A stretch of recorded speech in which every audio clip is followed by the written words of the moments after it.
지난 주일부터 주님의 부활을 목격한 사람들에 대해서 함께 은혜를 나누고 있습니다. 예수님의 부활을 목격한 사람들, 즉 예수님의 부활의 증인들은 굉장히 중요한 위치에 있습니다. 예수님께서 죽음으로 끝난 것이 아니라 다시 부활하셨다는 것을 증거하는 가장 확실한 증인들이기 때문입니다. 오늘은 부활하신 예수님이 9번째로 나타나신 장면에서부터 시작을 하려고 합니다.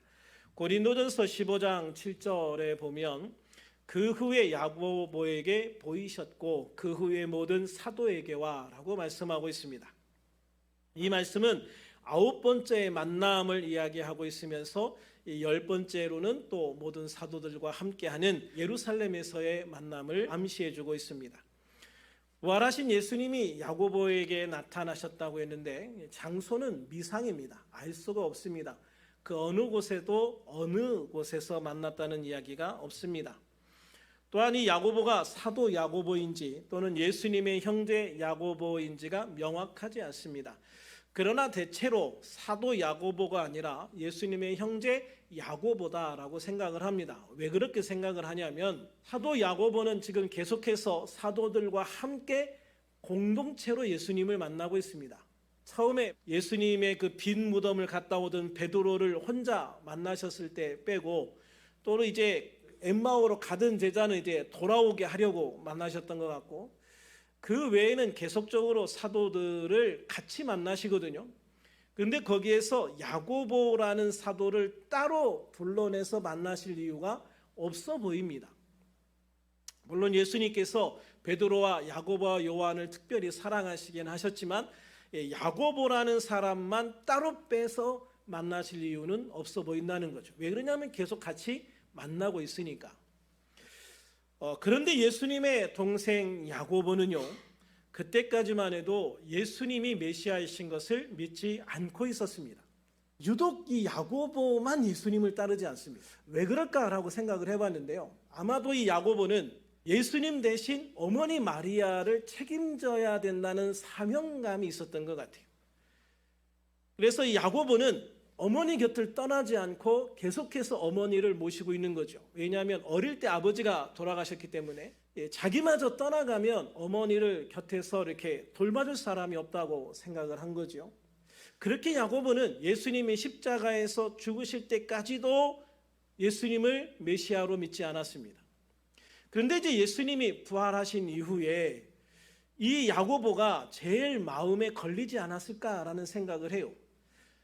마리아에게서 태어난 자녀 중에 야고보만 예수님을 안 믿고 있으니까, 예수님이 메시아인 걸 안 믿고 있으니까, 그래서 예수님이 가장 먼저 구원해야 될 사람이 누구겠어요? 가족이잖아요. 형제잖아요. 그래서 아마도 갈릴리에 오셔서 나사렛에서 만나셨든 아니면 갈릴리에 그 활동하던 다른 지역에서 만났던 이 야고보를 불러서 따로 만나셨다고 생각을 해요. 그럼 이건 어떻게 아느냐? 사실 이게 복음서에는 야고보를 만났다는 이야기가 없어요. 사도 바울이 쓴 고린도전서에만 나와 있어요. 그러면 다른 사도들은 몰랐는데 어떻게 사도 바울만 알고 있었을까? 사실 사도 바울이 예수님을 만나고 나중에 이제 그리스도인이 되어서 예루살렘 교회에 왔을 때 그때 이제 바나바가 중재를 해주죠. 그래서 그때 사도들은 못 만났지만 야고보를 만납니다. 예루살렘 교회의 대표로 있던 야고보를 만나거든요.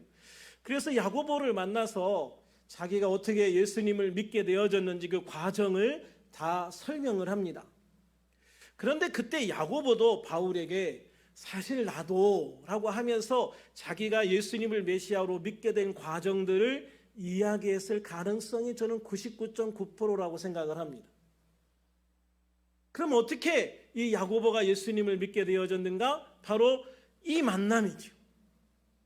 1대1의 이 만남, 부활하신 예수님과의 이 1대1의 만남을 통해서 야고보는 부활하신 예수님을 만나게 되어졌고 그 예수님이 어떻게 메시아가 되셔야만 하는가를 구약을 통해서 다 이렇게 설명을 들었을 것이고 그래서 엠마오로 가던 그 제자들이 예수님의 말씀을 들을 때 막 마음이 뜨거워졌던 것처럼 이 야고보도 예수님의 말씀을 들으면서 마음이 뜨거워지고 예수님을 믿게 되어졌고, 그래서 이제 이 교회에 헌신하는 귀한 사역자가 될 수 있었다고 생각을 해요.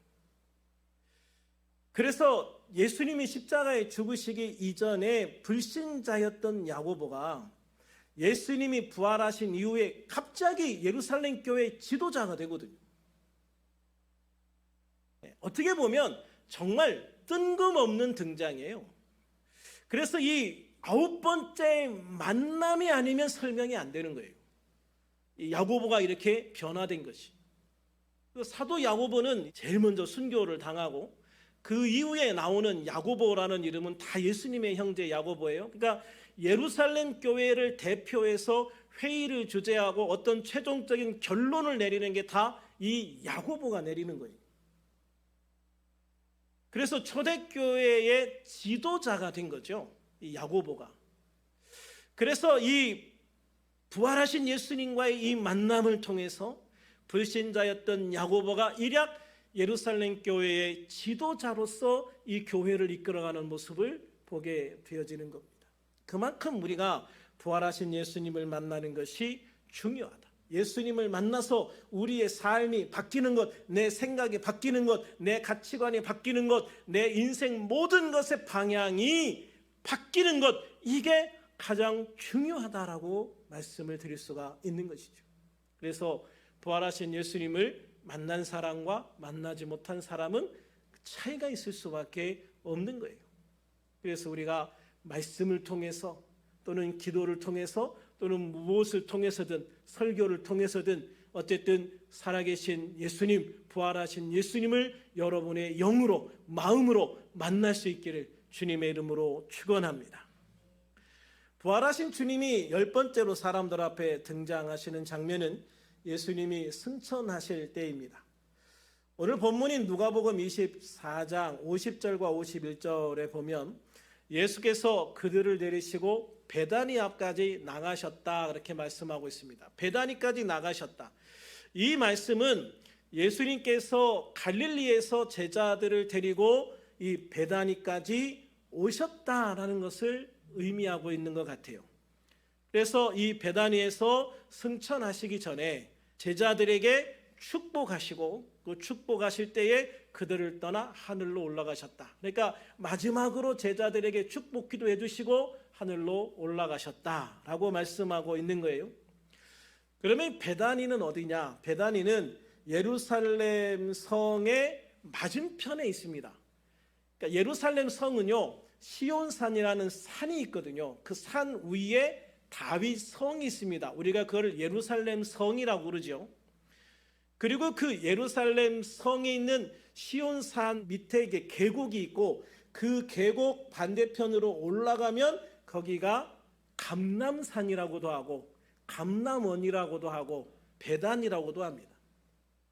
그러니까 베단이라는 지역에 감람산이 있는 거죠. 또 이 베다니라고 하는 것은 예수님께서 예루살렘 성에 오실 때마다 주무셨던 곳이에요. 예수님은 예루살렘 성 안에서 하루도 안 주무셨습니다. 예루살렘 성에서 할 거 다 하시고 그 다음에는 나가서 베다니에서 주무셨죠. 예수님이 또 예루살렘에 와서 기도하실 때 항상 어디 가서 기도하십니까? 감람산에 가서 기도하시지 않습니까? 바로 그 베다니에 있는 올리브 농장 안에 들어가셔서 항상 기도하시는 모습을 볼 수가 있는 거지요. 그래서 그 사도행전 1장 12절에 보면 제자들이 감람원이라 하는 산으로부터 예루살렘에 돌아왔다라고 말씀하고 있어요.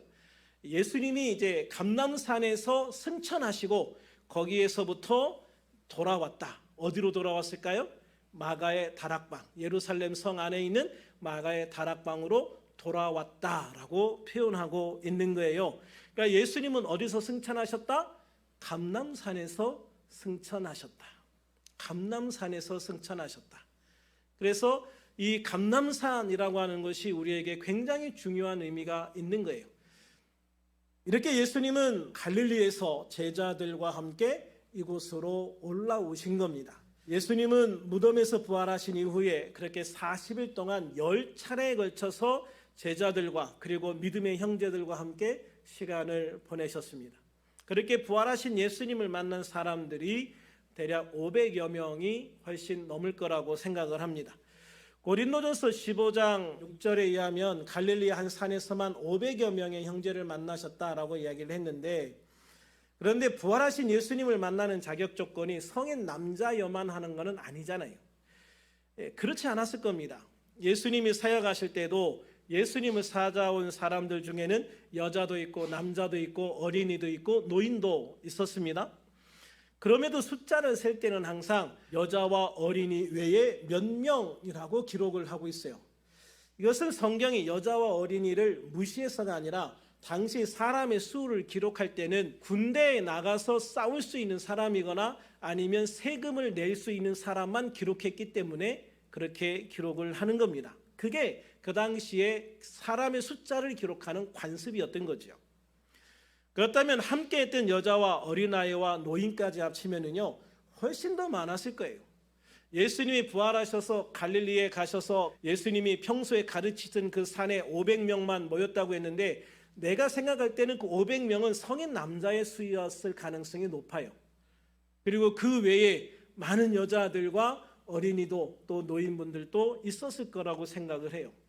그래서 예수님이 500여 명의 형제에게 일시에 모이셨다라고 했을 때 그곳에는 대략 2,000명에서 3,000명 정도가 있었을 가능성이 저는 많다고 생각을 해요.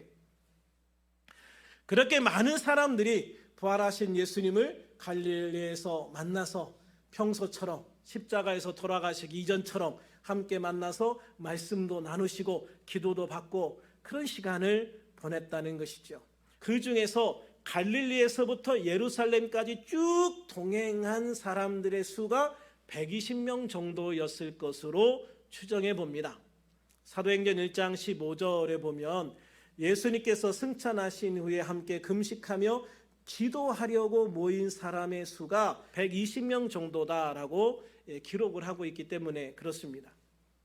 예수님은 이곳 감람산에서 승천하시기 전에 한 가지 약속을 하신 게 있습니다. 사도행전 1장 8절입니다. 같이 한번 읽어볼까요? 시작. 오직 성령이 너에게 임하시면 너희가 권능을 받고 예루살렘과 온 유대와 사마리아와 땅끝까지 이르러 내 증인이 되리라 하시니라. 할렐루야. 이 말씀은 표현은 다르지만 누가복음 24장 49절에 기록된 말씀과 거의 같은 내용이에요. 누가복음 24장 49절에 보면 볼지어다 내가 내 아버지께서 약속하신 것을 너희에게 보내리니 너희는 위로부터 능력으로 입혀질 때까지 이 성에 머물라 라고 말씀을 하세요. 이 성에 머물라. 이 성이 어딜까요? 예루살렘 성입니다. 그러면 예루살렘 성을 이 성이다 라고 부르는 지금 예수님이 가르치는 장소가 어디였을까요? 예루살렘인 거예요. 갈릴리에서 올라오셔서 아마 승천하시기 직전에 가르치셨던 말씀 중 하나일 거예요. 누가복음도 사도행전도 같은 사람이 기록을 했습니다. 누가가 기록을 했어요. 그러니까 누가가 기록을 했는데 예수님의 마지막에 하신 말씀이 달라요. 왜 그랬을까? 누가복음에서는 예수님께서 이렇게 이 성에 머물러서 성령을 받으라라고 당부하는 것으로 끝나는 거예요. 그리고 사도행전에서는 이제 예수님께서 성령을 받으라라고 권면하시고 그래서 성령을 받아서 사역을 시작하는 것으로 사도행전을 기록을 해나가는 거죠. 그러니까 책을 기록한 목적이 다르니까 예수님이 하신 말씀 중에서 선택해서 기록한 말씀도 다른 거예요. 그러나 내용은 같아요. 아마도 이 누가복음 24장 49절이나 또는 사도행전 1장 8절에 있는 이런 말씀들이 아마 바로 앞에 이어져 있거나 저는 그럴 거라고 생각을 해요. 어차피 이렇게 보면은 같은 문맥에서 같은 내용을 계속 설명하고 있는 부분이기 때문에 그렇습니다. 먼저 누가복음에는 위로부터 성도들에게 능력으로 입혀질 것이 있을 것이니 그때까지 예루살렘에 머무르고 기다리라 라고 말합니다. 사도행전은 성령이 우리에게 임하실 것이다 라고 말씀을 하시죠. 그러니까 누가복음에서 말하는 성령으로 입혀질 것, 그게 뭘까요? 바로 성령님이신 거죠. 그리고 그 성령님이 우리에게 임하실 때 우리는 능력 또는 권능을 받게 되는데, 그 성령의 권능을 통해서 우리는 지금 내가 있는 곳으로부터 땅 끝까지 복음을 전하는 증인, 즉 전도자 또는 선교사의 사명을 감당할 수 있다라고 말씀하시고 있는 거예요. 누가복음 24장 49절은 예수님께서 먼저 말씀을 하셨고, 그 다음에 사도행전 1장 8절은 이어서 아마 계속 말씀하신 것이 아닌가라는 생각도 할 수가 있습니다.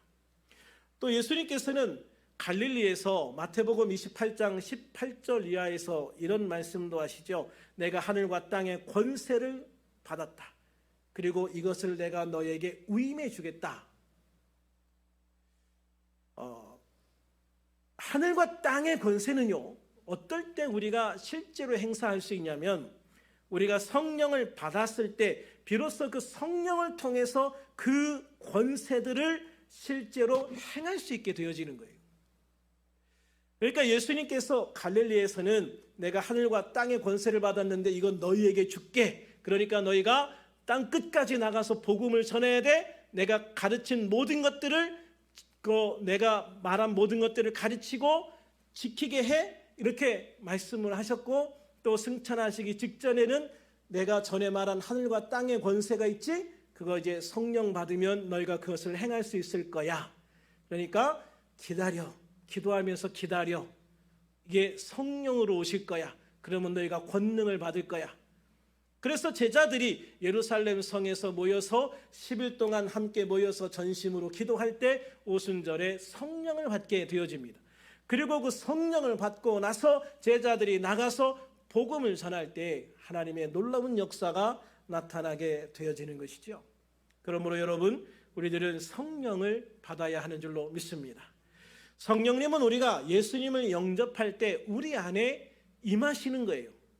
우리가 믿음으로 기도할 때 우리 안에 계신 성령님께서 내 안에 충만해지시는데, 그 충만해지신다는 것은 내 안에 계신 성령님께서 성령님이 내 안에 있다는 것, 내 안에 함께 하신다는 것을 내가 느끼고 알게 하면서 그것이 밖으로 드러나게 되는 과정이에요. 그래서 예수님을 영접할 때 성령님이 내 안에 들어와 계시지만, 그러나 그 성령님이 내 안에 들어와 계신지도 모른 채 그렇게 평생 살다가 이 땅 떠나시는 분들도 많지 않습니까? 아볼로가 고린도에 먼저 복음을 전했는데요, 아볼로가 복음 전한 다음에 사도 바울이 가서 너희가 성령을 받았느냐라고 물어보니까 그들이 뭐라고 그럽니까? 우리는 성령이 있다는 것을 들어보지도 못했습니다. 안 가르쳐줬다는 거죠. 아볼로가 애초에 잘못 배워가지고 잘못 가르쳤어요. 나중에 아볼로가 다시 배우지 않습니까? 어쨌든 성령이 있음을 알지도 못했다. 그런데 현대 기독교인들의 대부분이 바로 그런 상태로 살아가고 있지는 않은가? 저는 그런 생각도 해요. 정말 우리가 예수님을 믿었는데, 예수님을 믿고 있는데, 그리스도인의 삶을 살고 있는데 성령이 내 안에 함께 하신다는 것조차 모르고 평생 살아가는 사람들이 대부분이다. 또 그 성령으로 충만해서 성령의 권능, 능력을 행할 수 있는 사람은 또 얼마나 되겠는가? 우리가 무기를 받았으면서도 무기를 못 쓰면은요, 참 비참한 거예요. 불쌍한 거예요. 우리가 군대를 가면 총을 받습니다. 그죠? 총을 받아요. 그런데 이제 작전에 나갈 때 거기에 이제 실탄을 지급받았다고 생각을 해보세요. 실탄. 저도 이제 전방에서 근무를 안 해봤지만 대학교 2학년 때 전방 철책선에 근무를 일주일 동안 4박 5일 동안 갔어요. 가니까 이제 총도 주고 실탄을 주는데 학생들한테 실탄을 안 주고 공포탄만 주더만요. 실탄은 현역 사병들한테만 주고, 그래서 실탄을 장전한, 실탄이 들어있는 탄창을 총에 삽입하고 근무를 나가요. 그런데 그런 상황에서 만약에 간첩이 온다 또는 적이 온다, 그럼 어떻게 해야 됩니까? 제일 먼저 해야 될 게 뭘 것 같아요? 쏴야죠. 총을 쏴야죠. 총을 쏘려면 어떻게 해야 될까요? 여자분들은 총을 안 쏴봐서 모르시죠? 총을 쏘려면 반드시 두 단계를 거쳐야 돼요. 하나는 총알을 장전해야 돼요. 탄창에 총알이 있어요. 탄알이 있어요. 그거를 총에다가 끼워놨어요. 그렇다고 총이 장전되는 건 아닙니다. 놀이새를 후퇴시켜서 총알을 앞으로 밀어 넣어야 돼요. 그래서 총알을 장전해야 돼요. 그래야 총을 쏠 수 있어요. 그리고 이 방아쇠 옆에 있는 그 안전장치를 안전해서 이제 단발로 쏘든 또는 세 발씩 쏘는 거로 하든 연속으로 하든 이렇게 조정할 수 있는 레바를 안전해서 일단 나갈 수 있는 대로 돌려놔야 돼요. 이게 굉장히 중요하거든요, 여러분. 그런데 간첩이 왔어. 그래가지고 쐈는데 안 나가. 왜 안 나가? 안전장치를 풀었는데도 안 나가. 왜 안 나가? 장전을 안 했으니까. 우리가 예수를 믿으면서도요, 평생 장전을 못하고 살아가는 사람이 많다는 말이에요. 성령 안에서 권능이라는 가장 강력한 무기를 받았어요. 내 안에 임하셨어요. 이미 나와 함께 계셔요. 근데 이거를 장전해야 돼. 장전해야 급할 때 써먹는 거예요. 쏠 수 있는 거예요. 근데 평생 장전을 안 해. 내 안에 성령 충만함을 받지 못하는 거예요. 내 안에 성령이 계시다는 걸 알지 못하는 거예요. 내 안에 그 성령을 의지해서, 성령의 능력을 의지해서 기도할 수 있는 준비가 안 돼 있는 거예요. 그러면 그 총 있으나 마나죠. 백병전 할 때 그냥 개머리판으로 때리는 용도밖에 못 쓰는 겁니다. 우리가 하나님 안에서, 그래서 내가 성령을 받아야 되고 그 다음에 성령 충만함을 받아야 되고 그 성령 충만함을 통해서 하나님의 능력과 권능을 행할 수 있는 우리들이 될 수 있기를 우리 주님의 이름으로 축원합니다. 그러므로 우리들은 예수님이 승천하시기 직전에 당부하신 사도행전 1장 8절 말씀대로 성령의 권능을 받고 예루살렘과 온 유대와 사마리아와 땅끝까지 주님의 증인이 되는 삶을 살아야 하는 것이에요. 왜냐하면 11절 말씀처럼 우리 가운데서 올라가신 그대로 우리에게 다시 오실 것이기 때문입니다. 그렇습니다. 예수님은 당신이 십자가에서 죽으심으로 우리 죄를 사해 주셨고 부활하심으로 생명, 즉 영생을 주셨습니다. 이로써 예수님은 우리들을 위한 그리스도, 즉 메시아가 되셨습니다. 우리의 구원자가 되신 것이죠. 예수님은 그렇게 죽으시고 부활하셔서 우리에게 이 일의 증인이 되라 말씀하시고 있는 거예요. 그것도 그냥 증인이 아니라 하늘과 땅의 권세를 위임받은 그런 성령을 받아서 권능을 가진 그런 증인이 되라라고 말씀하시고 있는 거예요. 그것도 모자라서 주님은 세상 끝날까지 우리와 함께 하신다고 말씀하시면서 내가 너희들과 함께 할게, 너희들을 인도해 줄게, 너희들을 지켜줄게, 너희들을 도와줄게, 너희들에게 능력도 줄게, 항상 우리 곁에서 우리와 함께 하시고 도와주시겠다고 약속하고 계시는 거예요. 그렇게 하나님은 우리를 이 세상에서 고아와 같이 버려두지 않으시고 세상에서 가장 사랑받는 자녀로, 세상에서 가장 힘 있는 자녀로, 세상에서 가장 큰 일을 할 수 있는 자녀로 세워주신 것입니다. 그리고 무엇보다 예수님이 우리의 제일 큰 형님이 되셔서 우리와 함께 이 모든 일을 진행하시고 성취할 수 있도록 도와주시겠다고 약속하고 계신 거예요. 그래서 예수님은 부활하신 후에 제자들에게 약속하신 대로 성령으로 다시 오셨습니다. 할렐루야. 부활하신 완전체 예수님은 하나님 아버지께서 정하신 마지막 날 주님의 심판의 주님으로 우리에게 다시 오실 거예요. 또한 예수님은 우리와 함께 하시겠다는 약속을 지키시기 위해서 성령으로 우리에게 먼저 오셔서 지금도 함께 하시고 앞으로도 영원히 마지막 날까지 함께 하실 줄로 믿습니다. 그러므로 우리들은 부활하신 예수님이 약속하신 대로 주님 다시 오실 때까지 우리 주님이신 예수님의 영과 늘 함께 동행하면서 일하고 성취하는 삶을 살아야 될 줄로 믿습니다. 예수님이 부활하신 이후에는 이전에 주님과 함께했던 사람들, 즉 생전에 예수님과 함께했던 사람들과만 만나셨어요. 이때 아직도 예수님을 만나지 못했던 사람들을 더 많이 만나셨더라면, 즉 오병이어의 기적을 행할 때처럼 수만 명 사람들을 모아놓고 그렇게 기적을 행하셨더라면 더 놀라운 부흥이 일어날 수 있지 않을까라는 생각을 해볼 때가 있었어요. 그래서 왜 예수님은 부활하신 이후에 안 믿는 사람들은 안 만나셨을까? 그런데 정말 중요한 이유가 있더라고요. 이제 이 불신자들에게 예수님의 부활을 증언해야 될 사람은 우리이기 때문입니다. 예수님은 이제 우리에게, 예수님을 믿는 성도들에게, 하나님의 자녀들에게 예수님의 부활을 증거하라는 사명을 남겨주신 거예요.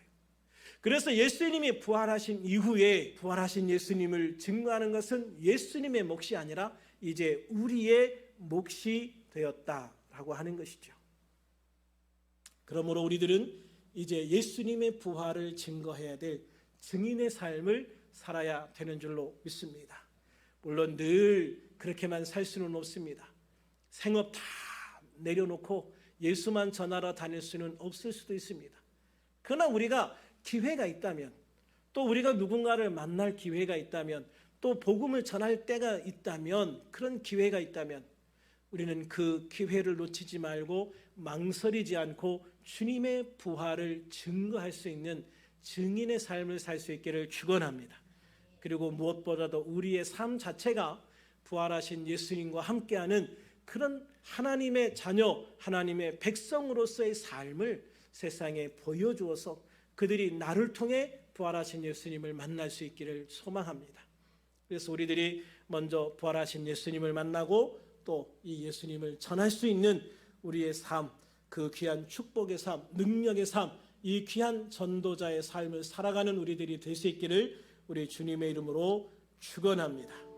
축원합니다.